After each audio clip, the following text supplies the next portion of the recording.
But about 10 years ago, one of my church members called me and said, I got to talk to you, Pastor. Can I come in? I said, well, of course.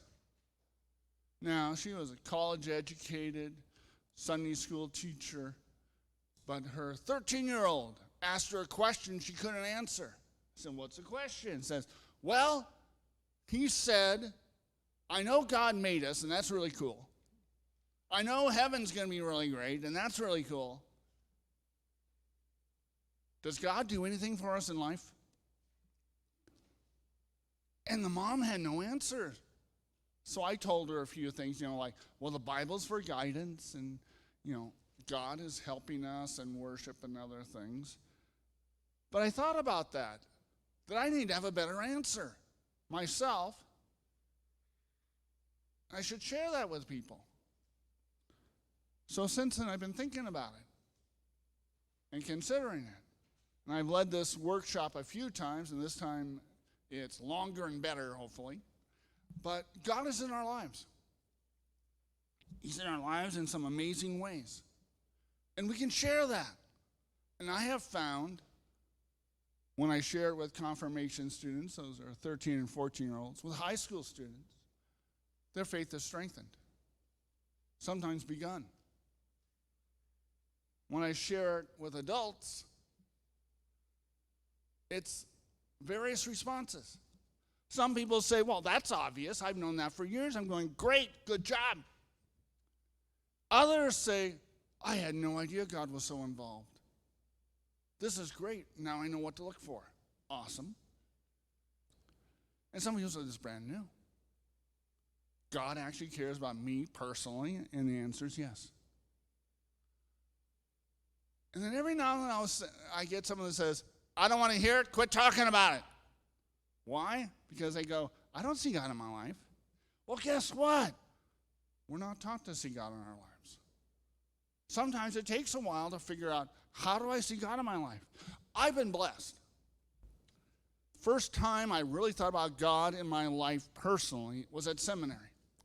The first assignment we had was write a 10 to 20 page paper explaining why you know you're called to be a pastor. I'm going, what? I prayed and prayed and prayed about this, going, God, what are some signs I'm supposed to be a pastor? I know I'm supposed to be a pastor, but now I got to prove it. I'm going to have 3 professors read this and then analyze it and challenge me. Do you know what? God helped me to see that he's been setting me up to be a pastor my whole life. I never even thought about it. Some examples. When I joined Boy Scouts as a 13-year-old, the first day I was there, I was appointed the chaplain. I'm going, okay, and then the second week I'm there, I'm doing the prayer, and afterwards says, okay, who's a chaplain before me so I can get some pointers? And they said, oh, we've never had a chaplain before. The Boy Scout troop's been here 50 years. Yeah. Why am I the chaplain? And he just said, obviously you're the chaplain. And I'm going, okay, I just forgot about that until in prayer God reminded me. And reminded me that all through middle school and high school, students I knew well, and some students I barely knew, they were just in my grade so they knew of me, would come up with real issues of their lives and share them with me and ask for prayer and help. And I would respond. That was another subtle hint. Then in high school, we had in our church a youth service every year. And every year, someone did the sermon. And somehow all the students said, oh, Jeff, you're doing the sermon 3 years in a row. So I did the sermon all the time. When I finally decided, yes, I believe God is calling me to be a pastor, I went to 7 people, my parents, my pastor, my young life leader, and 3 close Christian friends. And I said, I think I'm supposed to be a pastor. What do you think? And all 7 had the same answer. We've known that for years. Why didn't you know this? And I was upset because going, why didn't you tell me? That would have helped my call process. But I've had all that. Then in seminary, after I wrote this paper sharing all that I didn't even remember, I found out about a thing called spiritual directors. Most people don't have spiritual directors, but these are professionals. 2 years of training to help people with 2 questions. How is God directing your life? How is God active in your life? Now, they would discuss other things, but those are the two main questions. And I was challenged on that once a month. And I had to answer. And I had to think about it and pray about it. And guess what? God is active in my life in ways that I would miss if I wasn't looking. A couple of days ago, one of the things they said is do a spiritual journal, which is times you saw God in your life, or God's guiding your life, or somehow God's, majorly involved. And I was surprised. I have 216 entries. And those aren't even all of them, because some are repeats. As a pastor, this is one of my favorites. As a pastor, I do sermons. Well, I love a computer. You can just type away. And I pray about it. I plan it. When I sit down to type it, I have everything worked out. I just have to type it. And about once, sometimes 4 times in the year, I start going a different direction than I planned. And I end up in a place I never even thought of. And I'm going, how did I get here? And it was a lot better than what I had planned. And after that happened a few times, I started going, I think God's doing something, because it sure isn't me. And that happens over and over, so I don't always write it in my journal. But it's one of the blessings God does to help me to see you're involved in my life personally. And it's not just me. I've had hundreds of church members share experiences, and I'll share some of them, of God involved in their lives. Sometimes in amazing, wonderful ways, and sometimes in just really quiet ways that no one else would even notice and might not even know about. But I've been sharing this idea because it's true, because it strengthens faith, because it helps us in life, because if we notice God's guidance, we might actually follow it. That doesn't mean our life will be better, because God in the Bible is very clear. Yes, it'll be better, but it won't be easier to follow him. We'll have more purpose, meaning, and many other positives in life. But following God may be more difficulty. And that's reality that he tells us. So I want you to realize God in your life more and more every day to help your faith, but also to share with others going, I was just amazed. God told me this or showed me this week, whatever. But also to realize how God is involved in all of our lives and has changed our lives in ways that we just take for granted sometimes. Some basic stuff, like our calendar. It's 2023. 2023 from what? From the estimated birth of Christ. Our years are marked by Jesus. We have a 7-day week. Where did that come from? Genesis. We have a 7-day week because God gave us that plan and told us. We have a weekend. I like weekends. Why? Because God said so. He said you need a day of rest. Celebrate creation. That's a Jewish day of rest, Saturday. The Christian day of rest, celebrating the resurrection, Sunday. Saturday and Sunday, the weekend. Because of Jesus. We have our week. Plus, we have holidays. Christmas and Easter, absolutely. You know what? Thanksgiving is also a Christian holiday. We're to be celebrating and thanking God. And that's, our own country did that. That's neat. Hopefully you've noticed that it's not Valentine's Day and Patrick's Day. It's St. Valentine's Day and St. Patrick's Day. St. Valentine was a priest who married people when it was illegal. who said love was more important than some government law. St. Patrick, he evangelized Ireland. And we celebrate both. So that's 5 holidays every year that are Christian-centered, plus a year, plus more. I'm going to do some quick history just because it gives us an idea of how much God has changed our lives. 500 years ago, a little bit longer, we had the Reformation. Now, we studied that in high school and college. But the Reformation lives on today. Because it changes, because people suddenly could read the Bible, because it was put in print, changed our world. First Europe, then the countries colonized, and then everybody else. Because things changed. Before the Reformation was the priest is over the Bible, telling us what's in it. The king is over the law. In other words, whatever the king says goes, and if he changes his mind, the law just changed. And the people said, no, the Bible has authority, overrules the priest, overrules bishop, overrules the pope. Luther said that. And guess what? We started constitutional government. A write-up of what overrules the president, the Congress, everybody. That came from the idea of the Bible wins out. Education, no one needed to be educated. Well, certainly, you got to be able to read the Bible. Churches is where education started, general education, because everyone had to read the Bible. And once they got the adults reading the Bible, the adults who could read the best started teaching the kids. Because every family now had a Bible. First book printed when the printing press was developed. And that's continued on to schools, colleges.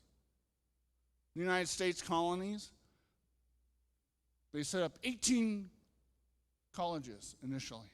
17 were set up by churches because they wanted to train people to be pastors.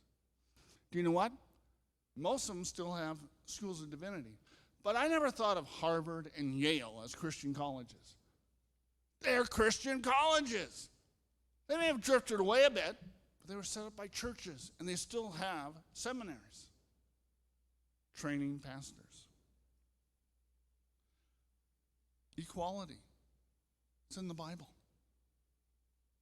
It wasn't someone saying, we should all be equal. Because the nobles were very clear, we're over you commoners. The priests were even clear, saying we're one step above everybody else. But the Bible said we're all equal. And so the Christians started saying we're all equal. And if we're all equal, then these nobles don't make any difference. And you know what? Within 100 years of that, nobles meant nothing. Equality began. The idea of rights. Do you know what? The Bible has a lot of human rights in it. A lot of different places. Just a verse here, a verse there saying people are worthy of respect. People should have due process. That you shouldn't be killed for stealing a piece of bread, but there is punishment, but it should be variated. Then you get to have a trial by your peers. That's right in the Bible. And those were lifted up. And then the idea that we actually are given gifts in life to share, to do our jobs, is a biblical concept. And that changed the whole workforce. It wasn't just get through the day and who cares. It was, I am honoring God. So do a good job to honor God. Not for the boss, for God. Because we have the opportunity. So things changed. And guess what? All these changes help make us who we are today. We even have the Declaration of Independence. Now, I don't know if you read the Declaration of Independence lately, but I read it many times. Had to read it. U.S. history in high school. read it in college. I was a social studies major for teaching, but basically that's a history major. I took a number of U.S. history courses. And I didn't know till 10 or 15 years after seminary, it wasn't mentioned in seminary, but that, and it's pointed out in the handout, that God is lifted up in the Declaration of Independence 4 times. It's 2 pages. But God is lifted up in the manner of the time. And you know it's God because of the phraseology, number one. But number two, and they used to do this all the way up until the 80s. I don't know why they stopped. But when you use terms for God, you always capitalize them to show it's God. And guess what? They're capitalized in the Declaration of Independence. 4 times that nature and nature's God entitle us to have these rights. That we are endowed by the Creator with certain inalienable rights, that among these are life, liberty, and the pursuit of happiness. Then later, the supreme judge of the world will decide if we're right and help us to win. And we have a firm reliance on protection of divine providence, again, to help us to win this war. Because the colonies didn't have armies yet of any size, but we're declaring our independence from the strongest military in the world. And the people declaring that were very clear. We're not going to win on our own. If God doesn't help us, we're doomed. God helped. And that helped all of us. But I was never told that in high school or college. Never mentioned. And I didn't catch it myself until someone mentioned it years later. I'm going, I had no idea. But it's true. Our country was founded on God. As of late, I was reading some articles, a book or two, about the Christians in China. Christianity has grown tremendously in China. I'll get into that later. But one thing the Christian leaders of China, who started looking around the world and saying, how is all this Christianity working out? They have said very clearly, you guys in the U.S. are lucky. Christianity has given you all that you have. 2 quotes. We have realized from the heart of our culture, from the heart of your culture, is your religion, Christianity. This is why the West has been so powerful. The Christian moral foundation of social and cultural life was what made possible the emergence of capitalism. And then the successful transition to democratic politics. We don't have any doubt about this. In other words, the Chinese Christian leaders are saying, you guys, your whole society is built on Christianity. And that's what makes it work. Another quote, the most important thing, the core of Western civilization is Christianity. Without that, you cannot have democracy or human rights. Because both the ideas came from the Bible. I don't know about yourself, but myself, in school, every now and then professor would say, we live in a Christian country. And I'd be thinking, I don't think the Christians are the number one group in the country. I mean, about 1/4 attend church any 1 week. So that means 3/4 don't. So what does that say about being a Christian country?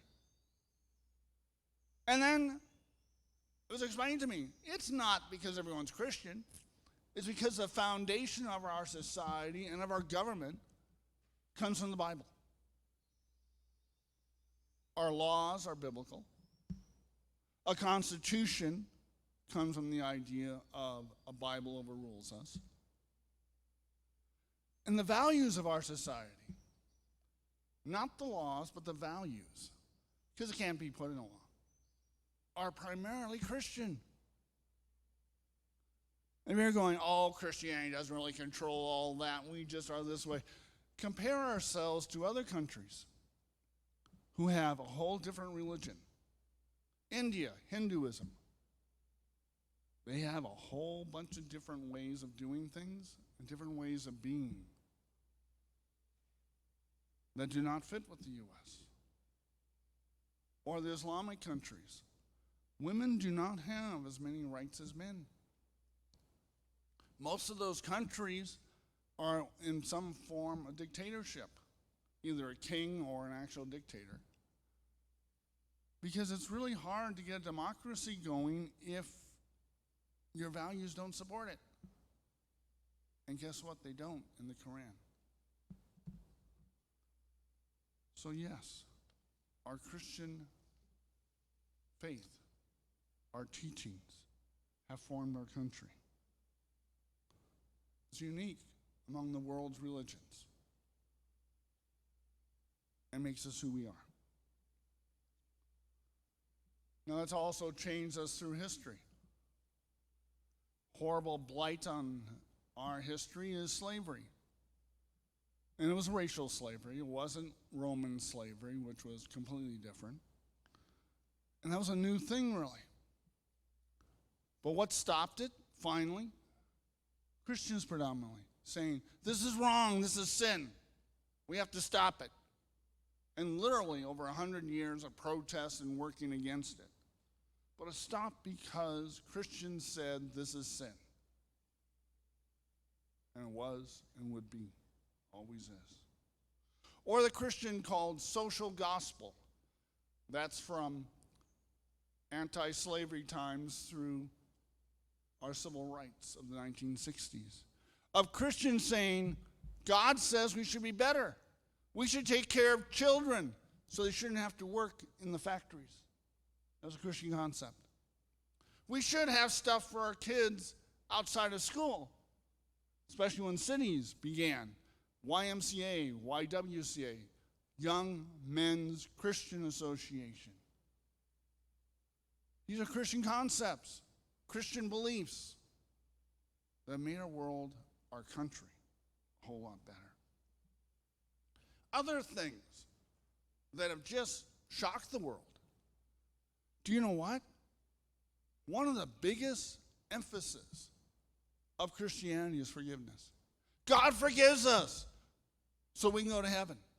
We don't earn it. We can't make it on our own, but God forgives us. And right in the Lord's Prayer, it says we're supposed to forgive others. And what helps me in forgiveness is realizing I've done just as bad to others. Especially when I'm driving. When someone cuts me off, I don't honk my horn. Why? Because I've cut other people off. Unintentionally, hopefully. When someone brakes when they shouldn't have and I almost run into them, happens. Remember one time I made a girl, 16-year-old, so happy. I was stopped for a red light and she ran into me. She made a dent in my car at least that big. And I went out and looked at it, and she was crying. She said, I just got my driver's license 2 weeks ago. My parents are going to kill me. And I said, one dent among others. Don't worry about it. Now, why did I know to say that? Because I had done that to someone else before, and they had said, don't worry about it. Do you know what? She was really happy. But far beyond individual, our country, after World War II, forgave and changed the world. Germany, Japan did some atrocities, and some leaders were tried. But the 99%, okay, war's over. Let's get back to normal. Let's rebuild your country. Let's set up democracies. They were forgiven. Do you know what? There's two of the strongest democracies in the world today, and they're two of our best friends. Because we forgave them. And they've never forgotten it. And it actually worked. It made the world so much better. And another amazing thing that had never happened before. When a country has overwhelming military might, they use it. They bully other nations. They take over other nations. In 1945, the U.S., and only the U.S., had the atomic bomb. Russia didn't have anything in atomic weaponry until 1949. For 4 years, we're the only country with atomic weapons. We didn't threaten anyone. We didn't attack anyone. We had a large army. We had the biggest Navy and the biggest Air Force in the world. And we had atomic weapons. And we didn't use them on anybody. And the whole world, quite bluntly, was very thankful.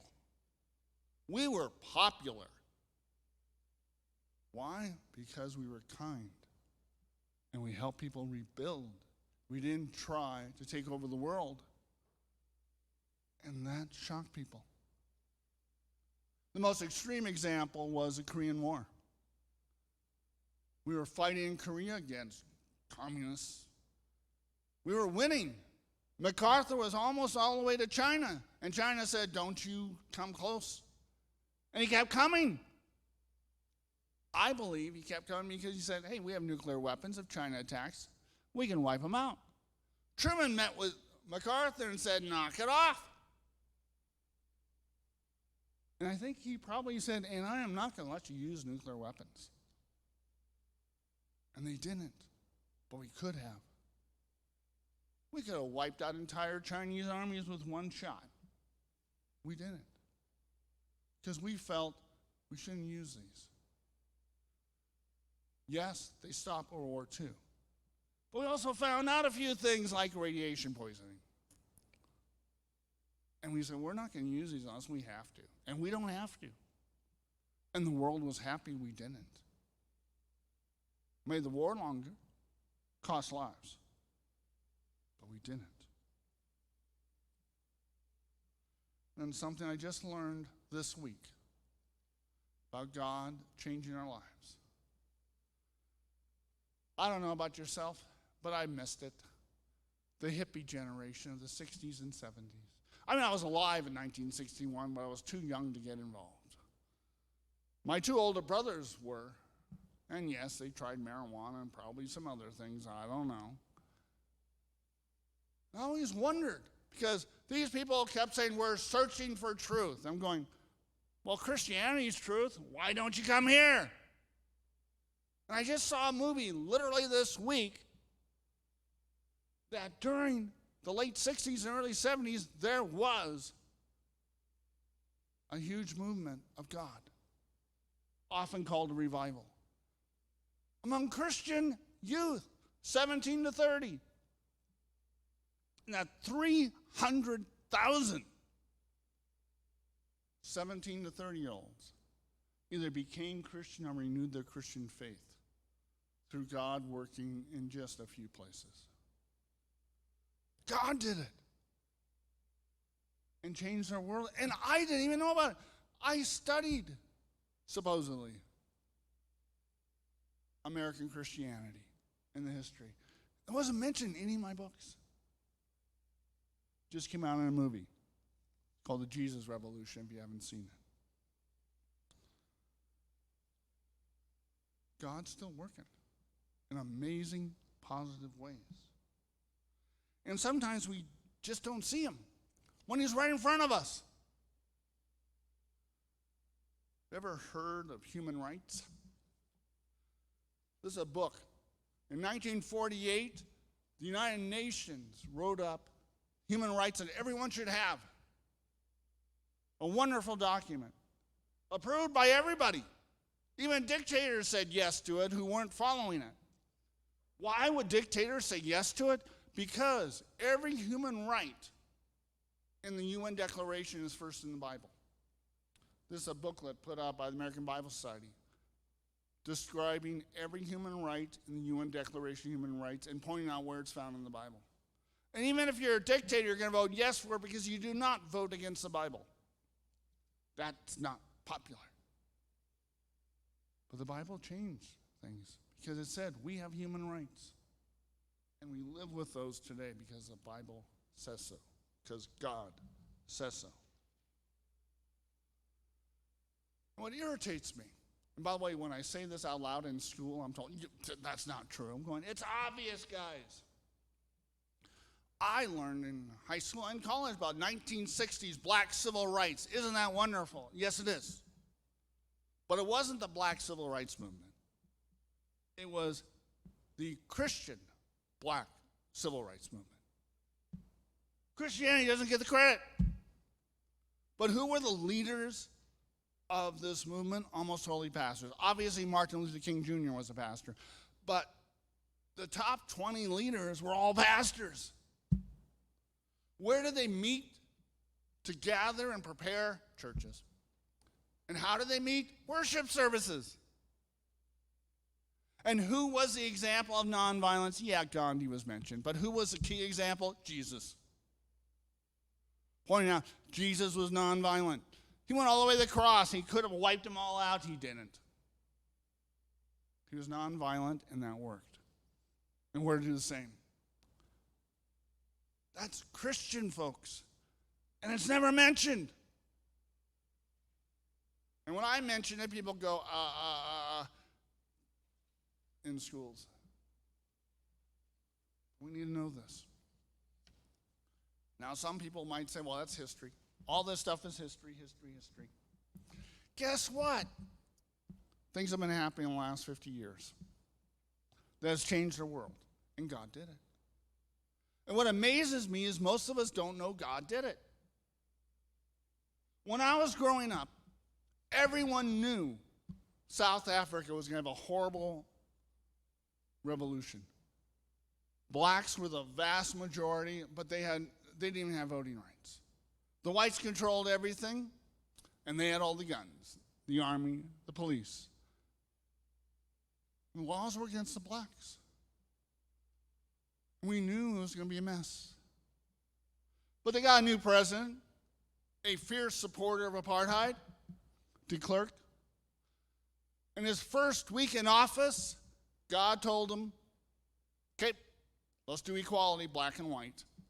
Very clearly, where he went to his advisor and said, God told me you got to do it or else we're going to have a mess.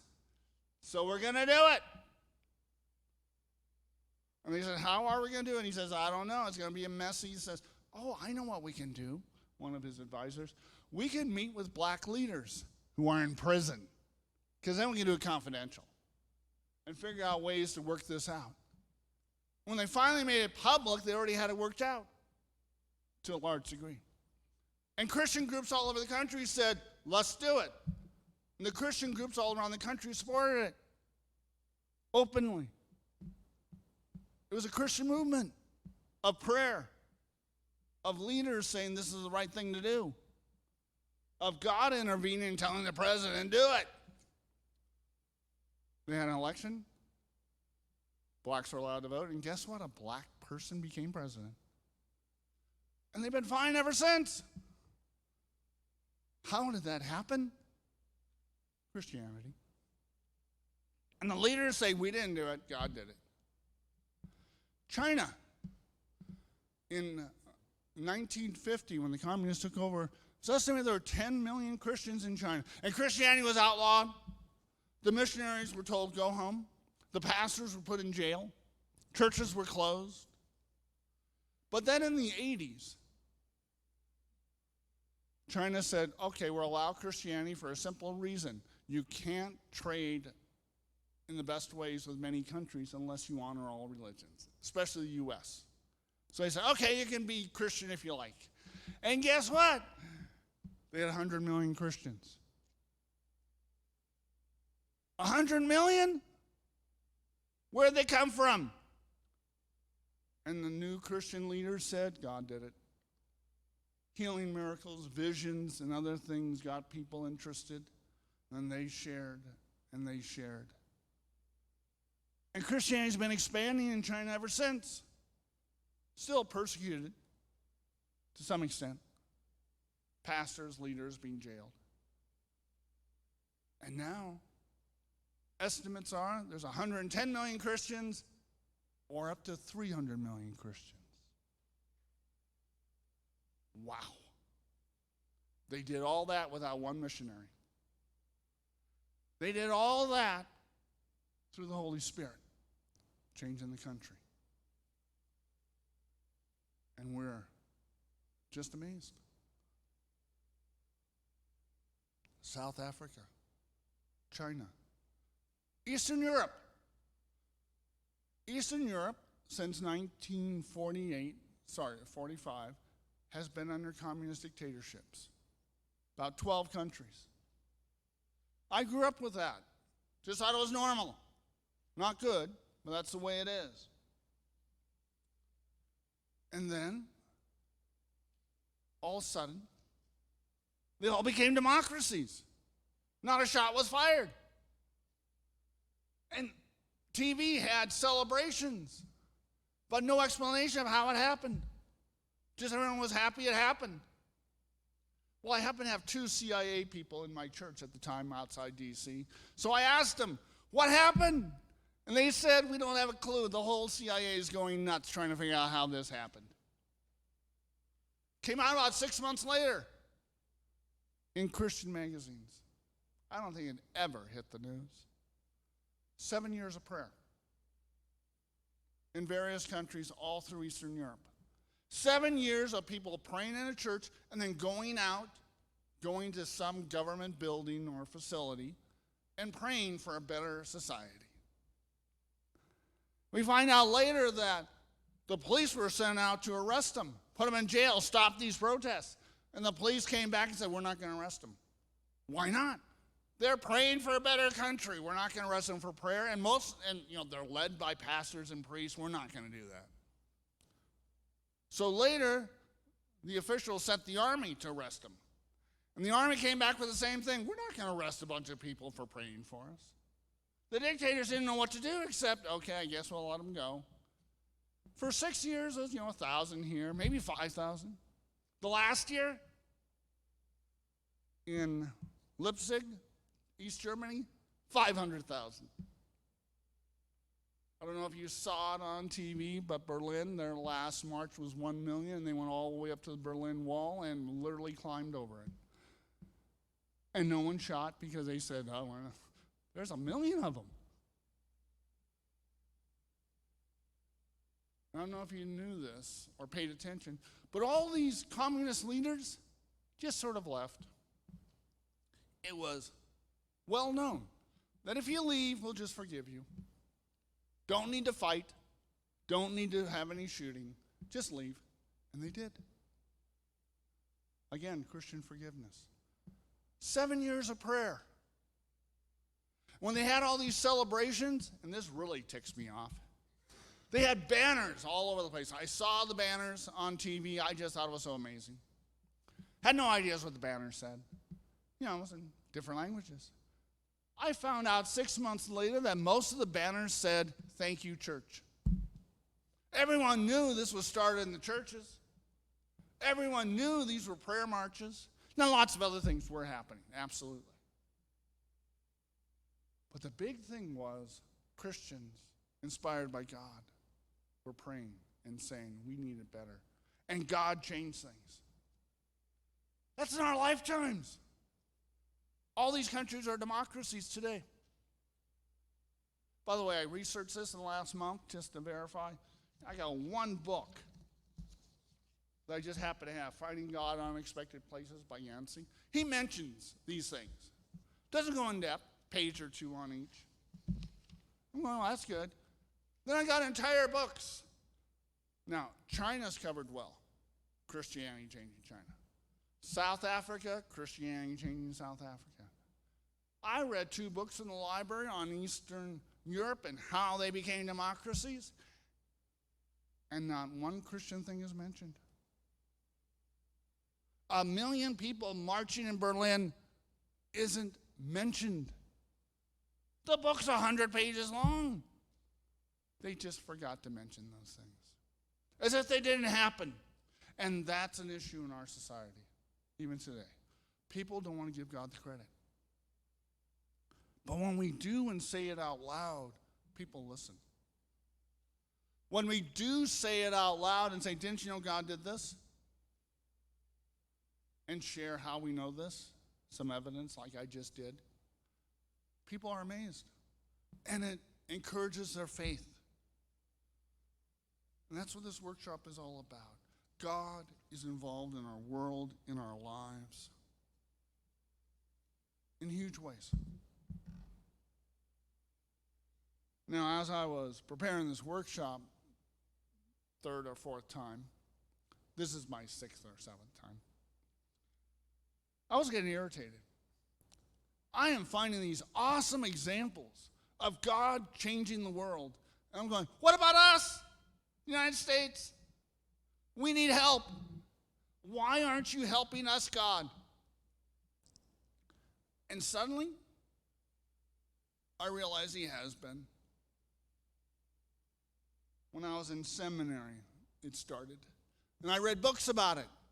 And I was amazed. And I was saying, oh, the whole country's going to become Christian. And nothing happened.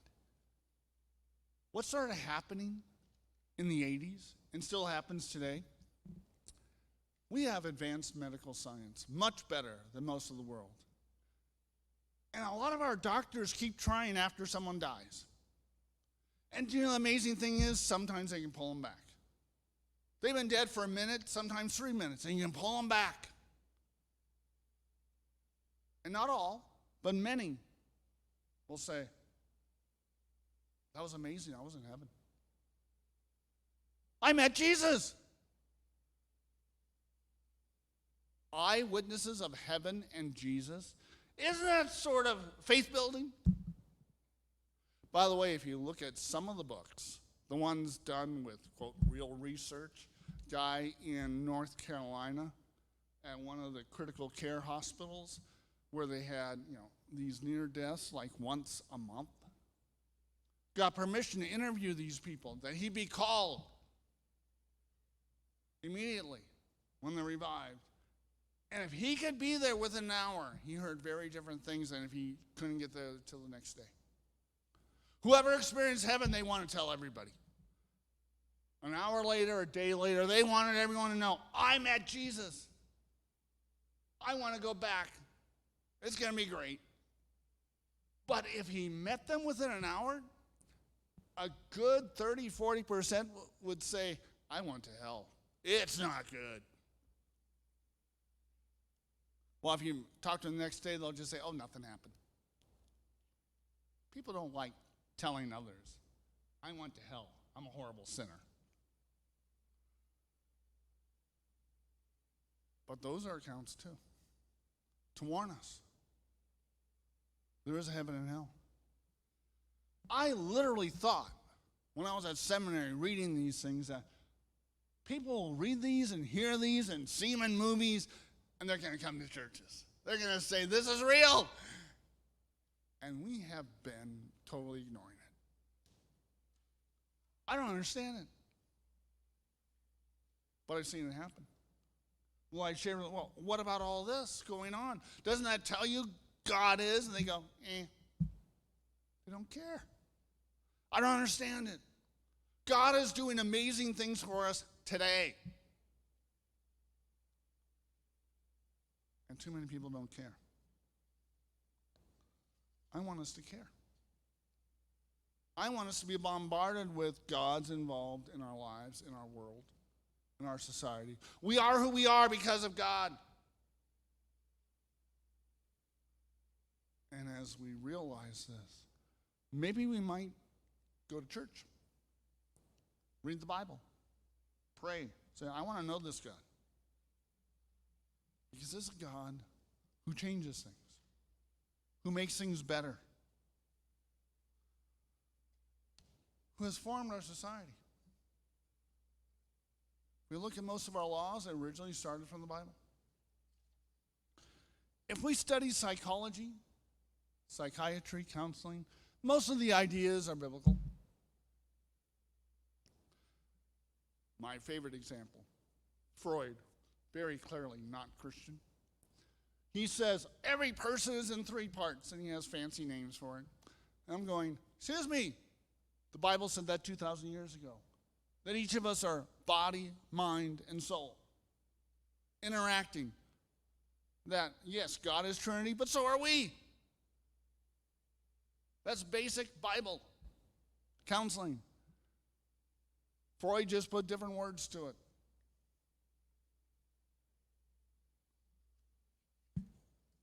When it talks about if you have a problem with someone, what is the best advice, hands down, that counselors still use today?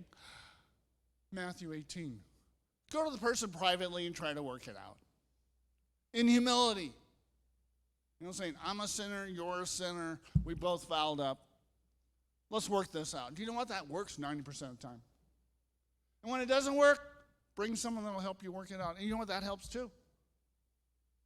And it really doesn't work still, you can bring it to the church. Actually, I've never met anyone who does that. And then the church can say, this person's right, that person's wrong. That's the way it is. But you could do that. But you know what? In counseling, they teach you the same thing. Best way to work it out with another individual, talk to him. Wow, what an amazing insight from Jesus. And you can do that with a lot of psychology, a lot of counseling, a lot of reality.